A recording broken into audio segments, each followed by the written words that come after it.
Hello and welcome to National Focus for Monday, September 9, 2024. I am Julian Morris. In the headlines, Dominica kicks off its campaign in the CONCACAF Nations League on a winning note. Progress is in protecting the unborn from HIV and syphilis transmission, and government focused on creating a sustainable economic framework for the country. The details of the headline stories and more when we return.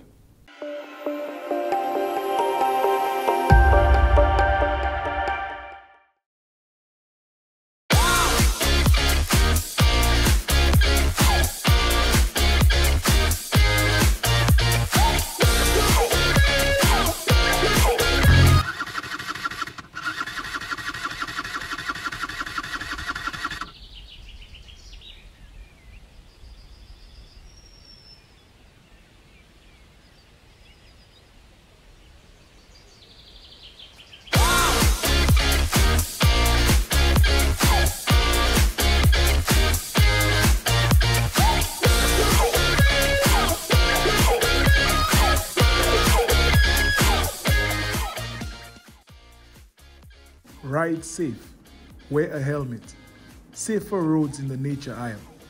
This message was brought to you by the government of the Commonwealth of Dominica. Welcome back. As students and teachers across the country headed back into the classroom, the Honorable Prime Minister Roosevelt Skerrit has urged them to embrace learning and hard work. In a Facebook post, the Prime Minister wrote, quote, "May they embrace learning and work hard to build solid foundations for their futures." He went on to say, "I also pray for patience, strength and success for teachers, parents and guardians in their support of our children's growth and well-being." He ended the post by wishing students and teachers a fantastic school year and God's blessings. Acting Chief Medical Officer Dr. Andy Saint-Hilaire says the Ministry of Health has been making progress in its quest for revalidation of its efforts to eliminate mother-to-child transmission of HIV and syphilis. Dominica first obtained validation through the World Health Organization in 2020. Revalidation is done every 4 years. As we know, the elimination of these infections from mother to child is a critical public health goal. It is a testament of our commitment to ensuring that every child is born free of preventable diseases and that every expectant mother has access to the care she needs. The Acting Chief Medical Officer says the Ministry of Health has made substantial progress in the area of reducing mother-to-child transmission of HIV and syphilis. He says ensuring that no child is born with these infections is a vital step toward a healthier, more resilient population. Over the past few years, the Ministry of Health, Wellness and Social Services has undertaken comprehensive measures to strengthen our health systems, enhance our surveillance capabilities, and ensure that no woman or child is left behind. Our efforts have been guided by the principles of inclusivity, equity, and strong commitment to public health excellence. So as we stand here today with our final report near complete, we are confident that we have made significant strides towards eliminating mother-to-child transmission of these infections. Dr. Saint-Hilaire says the Ministry of Health is aware that the work is ongoing. The remaining steps involve rigorous validation processes, ensuring sustainability, and maintaining our momentum to keep these diseases at bay. Our dedicated team have worked tirelessly to implement a comprehensive set of interventions that have not only improved healthcare delivery, but also enhanced community engagement and awareness. He says access to prenatal and antenatal care services have been expanded. This ensures that every pregnant woman is tested for HIV and syphilis early in her pregnancy.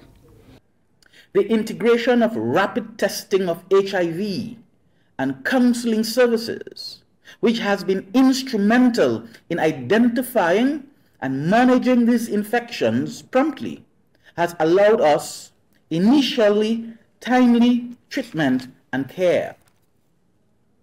We have integrated prevention of mother-to-child transmission, called PMTCT services, into routine maternal and child health care, making it a standard part of the care that all pregnant women receive. This includes the provision of antiretroviral treatment for HIV-positive mothers and penicillin treatment for syphilis.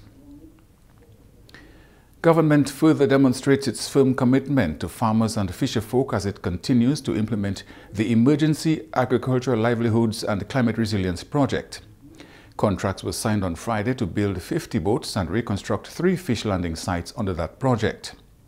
Minister with responsibility for fisheries, Honorable Julan Defoe, says the contract signing marks the start of key deliverables under the fisheries component of the project.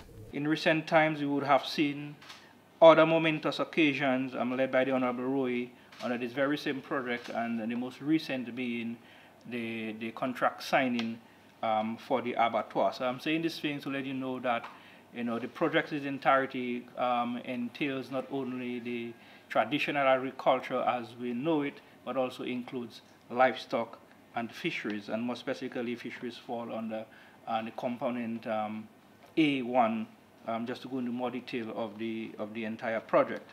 Post-Hurricane Maria, government made a strategic decision to contract from the World Bank at $25 million US or 66 million EC dollars for the restoration of the agriculture sector, which includes fisheries. To even be more specific, component A1 will invest or is investing $5.4 million for the restoration of fisheries livelihoods, and an additional $2 million from the additional investment from the government of Dominica through the contingency emergency response component, which we usually refer to as CERC, through the World Bank as a response to COVID-19.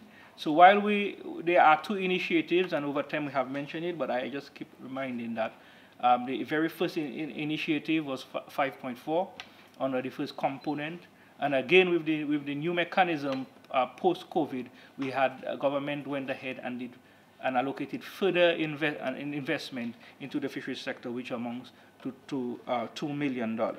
Through these direct investments, government is creating the enabling environment for a robust and resilient sector, as articulated in the overall vision for resiliency by the Honorable Prime Minister Roosevelt Skerrit.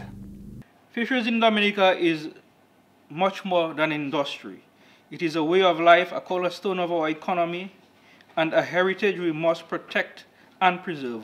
However, we must also provide the means for adaptation to transition using modern technology and meeting national and international food safety standards. With this investment, government is ensuring that the vital fisheries sector can withstand the impact of climate change while restoring production capacity and improving fisherfolk livelihoods. Recognizing from the inception the importance of the fisheries sector for the reasons of employment, food security, and the potential for improved contribution to GDP through its exports, it was apparent that special focus and attention was necessary. To this end, we have implemented several strategic interventions aimed at addressing gaps and challenges in key areas of human resource capacity, infrastructure, and equipment. Minister responsible for finance, the Honorable Dr. Irving McIntyre, says it's essential to create an ambitious and sustainable economic framework for the country. He says an economic framework which facilitates job creation and increased earnings is indispensable to creating the desired macro-development outcomes. The construction and distribution of these 50 boats and the rehabilitation of 8 fish landing sites will be precisely that. They will allow our fishers to catch larger loads so that we reduce our reliance on imported seafood while increasing their earnings and providing for their families. Of course, the fact that the boat builders are all from Dominica, from north to south, must not be overlooked. The ministry is ensuring that the investment in our blue economy percolates through our society, benefiting not solely the fishers, but all those who form part of the ecosystem of the blue economy. This investment is also part of our broader objective to advance national food security and contribute to our nutritional goals for our population. The Honourable Minister says this investment in the fisheries sector is also part of a broader objective to advance food security. By ensuring a steady supply of fish, both for local and consumption and export, we are securing our food sources and encouraging access to high-quality protein that supports our effort to promote healthy eating and combat CNCDs. The Finance Minister says the $8 million loan contracted from the World Bank for this project is not free money. He says this highlights the depth of the commitment of the government of Dominica toward the expansion of agriculture. Notwithstanding the reduced fiscal space for small island developing states like Dominica, exacerbated by modern realities of global conflict and climate change, our government prioritizes investments that have meaningful and direct significance to the life of each citizen. It is therefore in this context of strategic investment in the economic infrastructure that I wish to consider today's event an investment that is meant to further catalyze output and facilitate the flow of capital through communities and households across the island. You are watching National Focus. More when we return.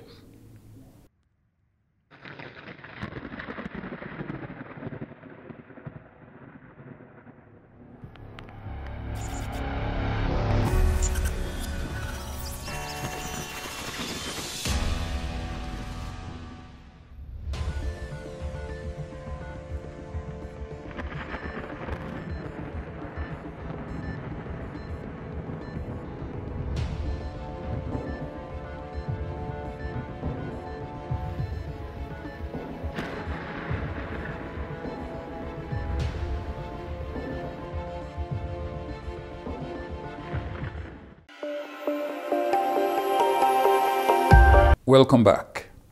Dominica kicked off its campaign in the CONCACAF Nations League on a winning note as they got past host Antigua and Barbuda in their opening Group D League B match on Saturday.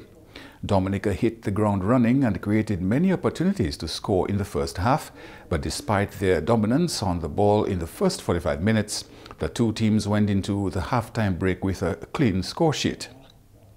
Chad Bertrand eventually broke the deadlock when play resumed, getting a brilliant goal from a distance. The midfielder caught the Antiguan goalkeeper off guard with his strike and put Dominica in front in the 46th minute. The lead was short-lived as Antigua got the equalizer a few minutes later. However, the Dominican team quickly responded, and it was the Premier League's leading goal scorer Travis Joseph who got the go-ahead goal. Joseph rewarded coach Ellington Sabin's decision to start him up front as opposed to the defense as he got onto the end of a Troy Jules cross into the box to put Dominica back in front in the 57th minute of play. It was then the captain and goalkeeper Glenson Prince's turn to take center stage as he came up with some big saves to keep Dominica in front. The Dominica defense stood tall as they secured the 2-1 win. Head coach Ellington Sabin says the aim was to not concede a goal early in the game. Well, we really wanted to get through the first half without conceding a goal, because we realized as a team that normally that's how we concede, and we just know that from the time we get past that bridge, the game will get easier. So that's what we did. We saw the half 0-0, and we decided that in the second half we're going to go at them. When needs be, we brought in fresh legs to just keep the game and manage the game until the end. And these players have a lot of character, as you can see in recent times. Even when we go down 1-0, 2-0, it doesn't break the players' shoulders. They keep going and they keep fighting. How you start is very important. We started with a win. Likewise, our next opponent, Dominican Republic, we're going to regroup and recover tomorrow and prepare for the Dominican Republic on Tuesday. Chad Bertrand, who scored the first goal for Dominica, says this win is important as they aim to move up in standings. It's very important because our aim is to move up to League A. So starting off with 3 points is crucial for us, so we can use that as a stepping stone for the upcoming matches. Meanwhile, Travis Joseph, who scored what turned out to be the winning goal, says he was determined to help his team win the game. Right through the game, at the back of my mind, I was like, I have to deliver for my team. I have to put my team in front. And I never stopped running. I never stopped making the runs because, you know, you never know when the ball is going to come. And that's exactly what I did. And right, so the ball came to me and I finished it. The win puts Dominica level on points with the Dominican Republic after the first round of matches. Dominica will play the Dominican Republic in their next match on Tuesday, September 10 at 11 a.m. at the same venue. Coming up next, the Creole News Highlights with Jeno Jacob.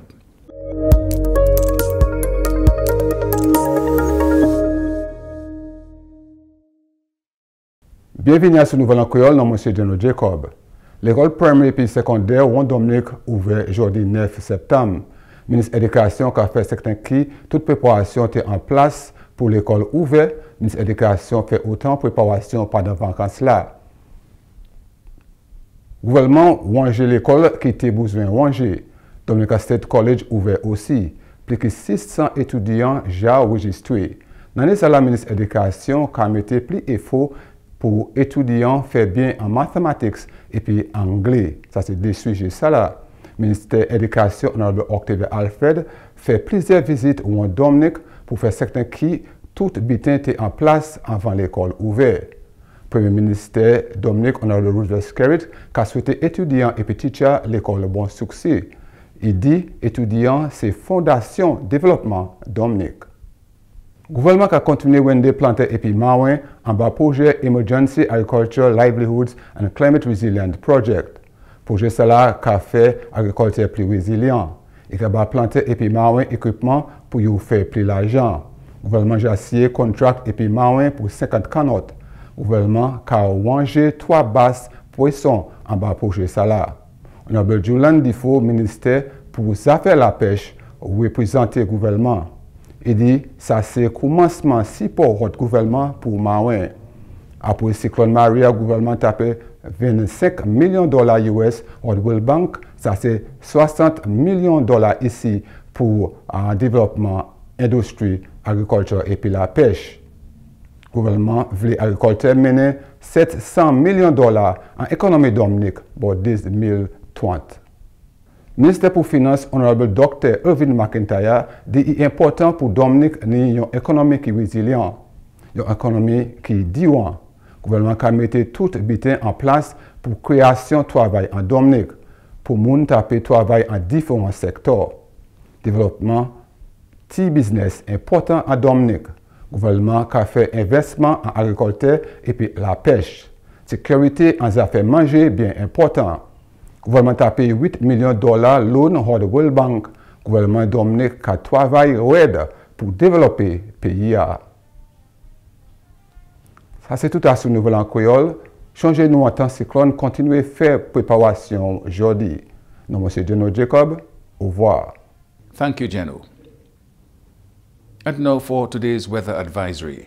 Lingering moisture and instability trailing a tropical wave together with favorable upper-level support are expected to result in generally cloudy conditions with a few scattered showers across the area during the next 24 hours.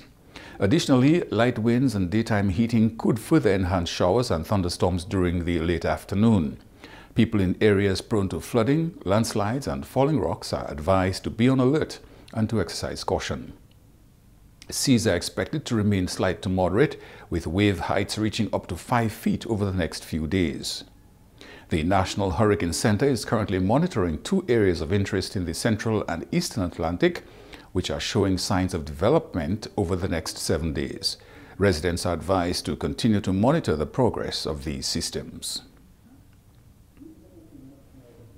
Today's hurricane tip: secure your home and close storm shutters.